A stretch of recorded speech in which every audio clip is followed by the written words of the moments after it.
Bonjour à tous, c'est Nicolas Tesla. Ça fait un petit moment qu'on ne s'est pas vu, donc je suis heureux de vous retrouver. Donc aujourd'hui, je suis un peu excité, je vous avoue, parce que c'est le grand jour de la mise à jour que j'attends depuis, je pense, depuis que j'ai ma Tesla. Donc la fameuse 2020.36. Et j'ai eu de la chance, malchance et chance, parce que pour l'instant j'avais toujours rien.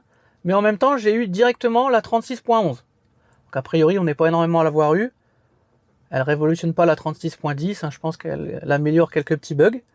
Donc elle est toute fraîche, hein, elle vient juste de s'installer, donc on va regarder sur l'écran. Donc voilà, donc les fonctions de la 2020.36.11, donc dont vous avez sûrement entendu parler, hein, qui amène la fameuse lecture des panneaux de vitesse. Chose qui manquait énormément, hein, sur la Model 3, qui existait sur le premier autopilote de la Model S. Hein, donc bon, c'est une histoire de logiciel, droit de logiciel, etc. Ça, je vous invite à vous renseigner un peu là-dessus. Donc, revenons-en à notre mise à jour, qui comporte plusieurs améliorations. La première amélioration, l'avertissement de panneau stop ou de feu tricolore quand on a le maintien de cap. Moi, je n'ai pas le FSD, hein. J'ai ce qu'on appelle l'autopilote, mais non FSD. Donc eux, ils appellent ça assistance maintien de cap. Donc a priori, donc on testera ça plus tard, hein, dans la vidéo. A priori, maintenant, si je suis sur le point, on va dire, de griller un stop ou de griller un feu, comme on dit habituellement, je vais être averti. Donc je sais pas si on va le tester à un endroit où je peux être verbalisé, hein, ça peut être dangereux, mais on verra à partir de quand elle m'avertit. Ça peut quand même être intéressant. Le nœud de l'histoire, l'amélioration de l'indicateur de limite de vitesse. Donc vous savez tous que la Tesla, beaucoup de monde croyait qu'elle lisait les panneaux parce qu'en fait elle changeait sa limitation de vitesse, mais non, ça ne fonctionne qu'avec le GPS. Et malheureusement, il y a certains endroits où le GPS n'est pas en concordance avec la réalité. La chance que j'ai, pour tester cette fonction, c'est que j'ai deux routes justement tout près de chez moi où c'est une limitation à 90 alors que le GPS pense que c'est à 80. Donc on va très vite se rendre compte de l'efficacité ou non de cette fonction. Troisième fonction, qui je vous avoue peut être intéressante aussi, l'amélioration du régulateur de vitesse. Donc là, pas forcément en autopilote, juste en régule. Vous savez qu'en fait, pour pouvoir monter et baisser la vitesse du régulateur de vitesse, il fallait jouer avec la petite molette qui se trouve sur le côté droit ici. Il fallait monter et descendre la molette. Ça pouvait être assez pénible s'il y avait une assez grande différence de vitesse par rapport à ce que vous étiez. Maintenant, a priori, on pourra juste cliquer sur l'indicateur de vitesse et ça fixera la vitesse en tant que régulateur. À tester aussi bientôt. Donc, je vous laisse. On va aller sur la route, on va tester tout ça, parce qu'en plus, j'ai cru comprendre qu'il y avait un temps de calibration au niveau des caméras, au niveau de la lecture. Un peu comme quand on reçoit la voiture pour l'autopilote. Je ne sais pas si vous vous rappelez, il y avait un temps au départ où l'autopilote ne fonctionne pas, parce qu'il faut qu'il se calibre. Donc là, on n'a pas d'indicateur de calibration, comme on avait avec l'autopilote. Par contre, a priori, les personnes disent qu'il faut un temps d'adaptation. Donc on verra tout ça dans quelques temps dans la suite de la vidéo. Donc là on arrive sur la portion de route dont je vous parlais, donc j'ai pas encore activé les fonctions, hein, pour vous montrer la différence. En plus, ce qui est sympa pour vous, c'est que c'est une portion qui va faire 70, 80, 90 normalement. Sauf que vous allez voir que là la Tesla ne va voir que 70 et 80, voir, non pas voir, mais utiliser avec le GPS justement. Là vous avez vu, l'autopilote a ralenti parce qu'il a vu des piétons, il savait pas trop ce qu'il allait faire. Ça c'est quand même assez extraordinaire. Donc voilà, là on quitte la zone à 70, il est bien passé à 80. Vous remarquerez que ça c'est une des portions où moi je dois moi-même, en cliquant, le faire aller à 80. Ça c'est un mystère, hein. Des fois ça marche, des fois ça marche pas. Et là on va arriver sur une portion en deux voies d'un côté. Et vous verrez, sur la caméra qui est en haut, que c'est une portion à 90. La Tesla, elle, va rester à 80. D'ailleurs vous verrez, le fameux défaut de l'autopilote quand il arrive à deux voies, c'est qu'il va me mettre sur la voie de gauche. Donc ça, je pense que ça ne sera pas corrigé malheureusement. Mais là, regardez, voilà, on arrive en une zone à 90. Le GPS ne change absolument rien. Il me met voie de gauche à 80. Bon, je vais me remettre sur la voie de droite parce que... Voilà, on va respecter le code de la route. Donc, pour la Tesla, cette portion est à 80. Sauf qu'elle est à 90. Et inconvénient, c'est si je veux forcer avec la molette pour passer à 90, je ne peux pas. Je suis obligé de quitter l'autopilote et moi-même me mettre à 90 et le mettre en régulateur de vitesse. Et là, je peux me mettre à 90. Donc c'est quand même pas pratique du tout. Si je me remets en autopilote, il va me redescendre à 80. Donc c'est quand même pas top. Donc là, vous allez voir, la route repasse à 80 km/h. Donc là, c'est logique, mais pour la Tesla, ça change rien, hein, je suis toujours à 80. Donc là, moi, je me remets à 80, je respecte. Donc là, je peux remettre l'autopilote à 80 km/h. Donc, on va s'arrêter sur le bas-côté. On va faire les réglages pour activer la nouvelle option de la nouvelle version de l'autopilote. Et on va voir ce que ça donne. Donc ça tombe bien, il y a une aire de parking là, tout près. Donc je vais m'arrêter. On va regarder comment on active cette fonction dans les réglages. Et on se retrouve après pour tester, voir si ça fonctionne. Même si je pense que ça ne va pas marcher du premier coup, car il faut une calibration des caméras.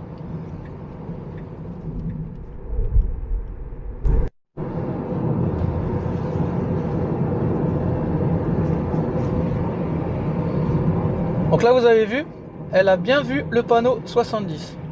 Donc tout à l'heure, le GPS affichait bien la vitesse, effectivement, mais on n'avait pas le petit panneau qui affichait sur l'autopilote. Alors pour rien vous cacher, en fait, hein, là pour l'instant, on est en grosse réflexion là avec mon fils, parce que on n'a pas dans le menu la fameuse fonction dont il nous parle au départ. Elle n'y est pas. Alors est-ce que c'est un problème parce que les caméras ne sont pas encore calibrées, ou parce que la fonction n'est pas encore active? On n'arrive pas trop à comprendre pourquoi on n'a pas la fonction dans le menu. On vient de voir, hein, vous avez vu avec nous, hein, que le panneau est bien lu. Donc là, on va mieux le revoir, hein, sur le retour de la fameuse portion de route comme tout à l'heure. Vous allez bien voir que les panneaux apparaissent ici, hein, là sur le côté, hein, pas ici comme d'habitude, mais ici. Donc c'est bien que c'est lu par la caméra. Donc vous allez voir, ça c'est bien lu, il n'y a pas de souci. Par contre, je n'ai pas l'option qui s'affiche dans les réglages. Donc on est en gros questionnement là. On vous montrera après, hein, on a testé le régulateur. Donc là, il vient de voir la fin de limitation à 80, à 70. Donc il est repassé à 80. Mais il faut toujours que je clique. Voilà, il n'a pas adapté la vitesse pour l'instant. Donc je pense qu'il y a quelque chose, hein, qui doit se mettre en place. C'est assez étonnant. Donc on va voir s'il voit le panneau 90. Mais pour l'instant, à mon avis, il ne va pas ajuster la vitesse.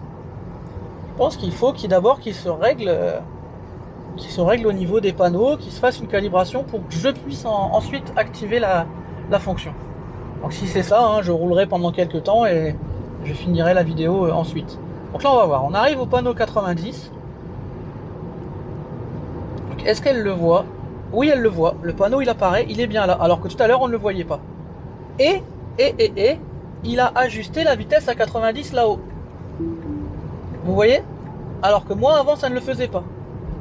Donc là maintenant je peux me mettre en autopilote à 90 sur cette portion. Bon, par contre, hein, il y a toujours le fameux mystère de pourquoi il ne s'est pas adapté tout seul. Mais en tout cas il a lu la vitesse et il a changé la vitesse de l'autopilote en fonction. Donc ça c'est quand même pas mal. Donc là vous voyez on est dans une zone 50 là dans mon village. Et on va arriver à un endroit où il y a une zone 30. Et auparavant, donc le GPS ne changeait pas du tout la limitation de vitesse. Donc là, on va voir. Donc je vais voir sans me mettre en autopilote, hein, juste voir si elle me lit les panneaux et qu'elle me change la vitesse sur la droite. Donc on va voir un peu. Donc ça, rien que pour avoir l'information de la vitesse, déjà, c'est quand même quelque chose de primordial, hein. C'est quand même sympa de regarder vite fait, savoir à combien on doit rouler. Donc on va y arriver là dans la zone à 30. C'est intéressant en plus parce que là il y a des voitures qui sont garées devant. Donc ça va peut-être gêner. Et non, elle le voit très bien le panneau, regardez. Et est-ce qu'elle va me changer la vitesse? Oui, elle me change l'affichage de la vitesse automatique. Donc on va se mettre en autopilote pour voir si la sortie de zone, elle le gère toute seule. Donc là, elle voit la fin, vous voyez, hop, fin de vitesse. Elle me repasse à 50. Mais par contre, hein, c'est comme souvent, c'est à moi d'aller cliquer sur le 50 pour qu'elle me remette à 50. Mais ça, c'était déjà le cas avant avec les vitesses qui changeaient au GPS. Hein. C'est un mystère que j'ai toujours pas résolu. Je ne sais pas quand il décide de changer lui-même ou pas. C'est un mystère. Donc maintenant je vais essayer de vous montrer deux autres fonctions de cette mise à jour. Des fonctions qui peuvent être assez sympas.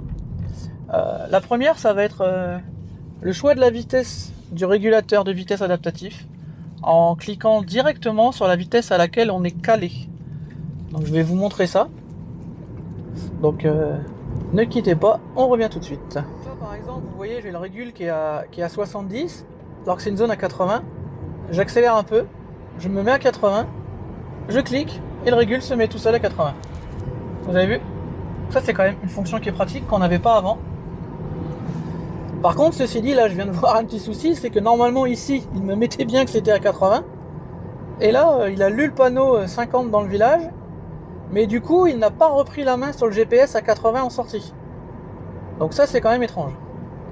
Donc je pense qu'il y a quand même des adaptations à faire encore. Je pense qu'il faut lui laisser un peu le temps pour lire les panneaux, voir au niveau du GPS ce qui va, ce qui va pas. Mais là, par exemple, d'habitude, je suis à 80. Et tout à l'heure, quand je vous l'ai montré, j'étais à 80. Donc c'est assez étonnant.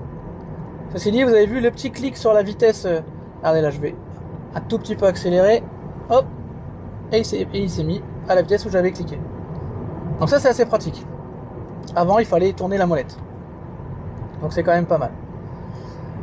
Donc là, on est en route pour vous montrer une intersection pour voir si on est prévenu qu'on est en train de griller un stop ou un feu. Donc à tout de suite. Donc là, on va arriver à une zone. Alors j'espère que je vais pouvoir activer l'autopilote par contre. Où il y a un bus qui nous embête. Donc on va attendre que le bus reparte. Donc en fait là, bon, j'attends que le bus s'en aille parce que sinon le régulateur de l'autopilote va de lui-même ralentir parce qu'il y a le bus. Donc on n'aura pas l'info. Donc voilà, je laisse partir le bus. Ah, j'ai plus l'autopilote de dispo, ça y est. Je remets l'autopilote. Alors on va voir. Bon, je suis prêt à freiner, hein, rassurez-vous. Et on va voir s'il m'indique que je vais griller le stop. Et bah pas du tout. Donc j'ai grillé. Bon, je vous rassure, hein, j'ai regardé avant, j'étais venu faire le tour. Donc là effectivement, il y a un souci. Ça n'a pas fonctionné. Alors que tout à l'heure, ça avait fonctionné. On va réessayer de l'autre côté.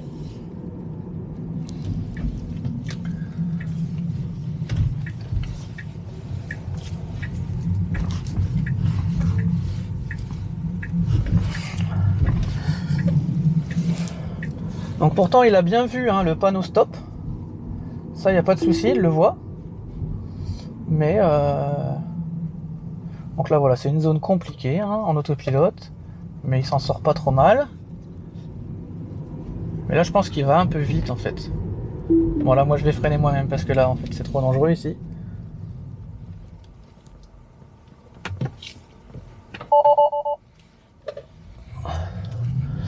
Donc bon l'avertissement du stop, ce n'est pas flagrant, hein. Je vous tiendrai au courant dans d'autres vidéos si je me suis rendu compte que ça fonctionne mieux. Pour l'instant, là, il a fonctionné une fois dans mon village, mais bon, j'avais pas la caméra qui était activée. Et là, sur celui-là, vous avez vu, il s'est pas arrêté, effectivement. Il m'a pas averti. Donc voilà, bon, on en reparlera dans d'autres vidéos éventuellement, hein, s'il y a eu des améliorations.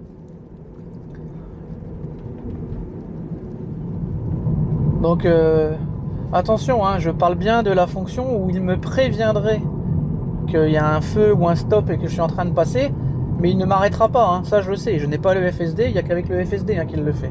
Mais d'après la note de mise à jour, là, je devrais être averti un petit peu comme quand on franchit une ligne. Et d'ailleurs c'est ce que ça m'a fait tout à l'heure dans le village, c'est-à-dire qu'il bip pour prévenir que voilà, on est en train de faire une sortie de trajectoire entre guillemets. C'est dans ce sens-là où il parle d'avertissement. Alors pour conclure hein, sur cette vidéo de la mise à jour que j'attendais vraiment avec impatience, donc le bilan est un peu mitigé, je vous avoue. Alors, déjà d'une, hein, j'ai relu attentivement la description de la mise à jour. Il n'y a pas de menu en fait, hein. J'ai mal lu, en fait ils expliquent, si on regarde bien, comme à l'accoutumée, contrôle autopilote, limite de vitesse pour ajuster vos réglages. Et en fait, effectivement, si on fait autopilote, la limite de vitesse, voilà, c'est ici, c'est ce qu'ils appellent ça, c'est nos réglages. Donc en fait, c'est ce qu'on avait déjà. Donc en fait, voilà, ne cherchez pas un menu à activer ou pas. ça s'active de façon native. Alors pourquoi je dis bilan mitigé? Alors, peut-être que je reverrai mon jugement d'ici quelques kilomètres et quelques jours, hein, parce que certaines personnes disent qu'il y a un temps d'adaptation, pardon. Toujours mon côté dyslexique. Hein. Mais il lit bien les panneaux, mais il n'ajuste pas la vitesse automatiquement quand on est en autopilote. C'est-à-dire que les panneaux, la vitesse est affichée sur l'écran, mais je dois cliquer sur la vitesse pour l'ajuster. Donc pour l'instant, c'est pas optimum. Je verrai quand j'aurai fait plus de routes s'il y a des moments ça le fait tout seul ou pas. Un souci que j'ai eu entre guillemets là sur la route, c'est qu'il y a un endroit où d'habitude il mettait la bonne vitesse par rapport au GPS parce qu'il n'y a pas de panneau en fait. C'est une route nationale, il n'y a pas de panneau. Et là en fait il est resté à la vitesse du village dans laquelle il avait lu le panneau. Comme il n'a pas lu fin de limitation. Donc j'espère que ça va pas le faire trop souvent quand même. Mais je vous dis, je pense qu'elle va s'améliorer au fur et à mesure. Donc on en reviendra en commentaire. N'hésitez pas d'ailleurs en commentaire à me dire, vous, ce que vous avez ressenti au niveau des améliorations, des défauts, n'hésitez pas à me le dire. On partagera comme ça nos infos. En tout cas, c'est quand même une belle avancée, je pense, qui prévaut de ce qu'il y aura dans le futur, qui risque d'être quelque chose de super intéressant. Donc franchement, bonne mise à jour. Alors au niveau de l'avertisseur des panneaux stop et des feux tricolores, à vérifier. Pour l'instant, je l'ai eu une fois sur deux. De toute façon, on s'arrête au feu et on s'arrête au stop. Mais je l'ai eu une fois sur deux. L'amélioration du régulateur de vitesse, ça marche très bien. On clique sur la vitesse et ça adapte le régule à la vitesse sur laquelle on a cliqué. J'avais ça sur mes anciens véhicules, c'est vrai que c'est quand même pratique. Plutôt que de tourner la molette pour aller jusqu'à la vitesse, c'est quand même pas mal. Donc franchement, bilan mitigé mais plutôt positif quand même. Je pense que ça va aller en s'améliorant. Bonne petite mise à jour. Pour ceux et celles qui s'inquiètent de ne pas encore voir ma vidéo sur la recharge pendant les vacances, ne vous inquiétez pas, elle va arriver. Il y a quelques petits soucis perso à la maison qui m'empêchent de faire autant de vidéos que je voudrais, mais vous inquiétez pas, ça va aller. Celle-ci était plus rapide à faire, donc je voulais vraiment vous la proposer, c'était important. Donc en tout cas, merci à tous de m'avoir suivi. Hein. N'oubliez pas, c'est important pour la chaîne, les pouces bleus, les commentaires et les abonnements, bien sûr. Donc vraiment, merci à tous de me suivre régulièrement. Hein. J'ai dépassé les 1500 abonnés, c'est quand même génial. Donc vraiment, merci à tous. Et à bientôt sur la chaîne Nicolas Tesla.